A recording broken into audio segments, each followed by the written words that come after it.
ما نمیدونیم که جا بریم، یگان سرپناه نداریم دیگه. ما در کوچه. نزدیکان میرزا کریم نظرف برادر عبدالحلیم نظرزاده معاون پیشین وزیر دفاع تاجیکستان میگویند خدمات اجرا به آنها مهلت داده است تا 2 روز دیگر یعنی 28 می منزل زیستشان را ترک کنند.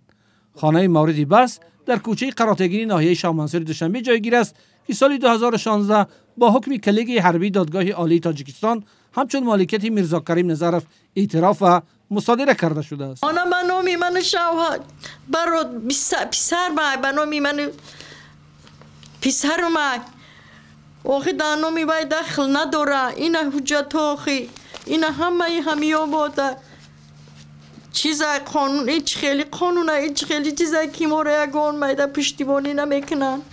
شوهر ما کشتن، ما را اینقدر عذاب داده غم دادیستین. ما نمیدونیم که جا بریم، یگان سرپناه نداریم دیگه.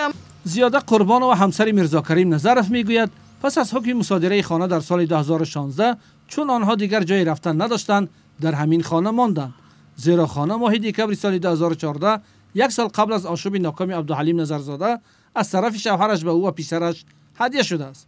شوهرش برادر عبدالحلیم نظرزاده معروف به حاجی حلیم معاون وقتی وزیر دفاع سال 2015 در یک درگیری مرموز که مقامات آن را آشوب ناکام مسلحانه مینامند همراه 2 برادر دیگرش کشته شد. حالا خانواده میرزا کریم نظرف از رئیس جمهوری تاجیکستان خواستند با مشکلشان رسیدگی کند.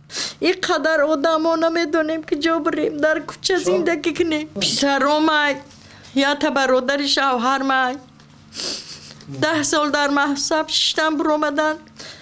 کودکاش اینا 2 تا خانه داشت، خانه هاش گرفتن ندادنش دیگه، خانه هاش به خانه در منزل ما زندگی دارن. 20 فرزند نابالغ موندگیش کلونا. کمیته دولتی سرمایه‌گذاری و اداره اموال تاجیکستان سال 2023 به دادگاه ناحیه شاه منصور مراجعت می‌کند که مسئله از منزل بحثی کوچانیدن خانواده نظرف را به دادن منزل دیگر استقامتی بررسی کند. دادگاه درخواست کمیته سرمایه‌گذاری را قانع می‌کند.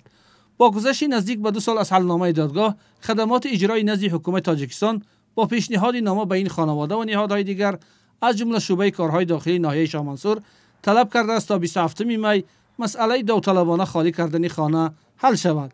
در صورت خیر روز 28 می باشندگان این خانه اجباراً بیرون کرده می شوند. زیاده قربانова میگوید آنها برای حل قضیه ماه اپریل به دادگاه عالی تاجیکستان عریضه نوشتند ولی تاکنون مراجعت آنها بررسی نشده است.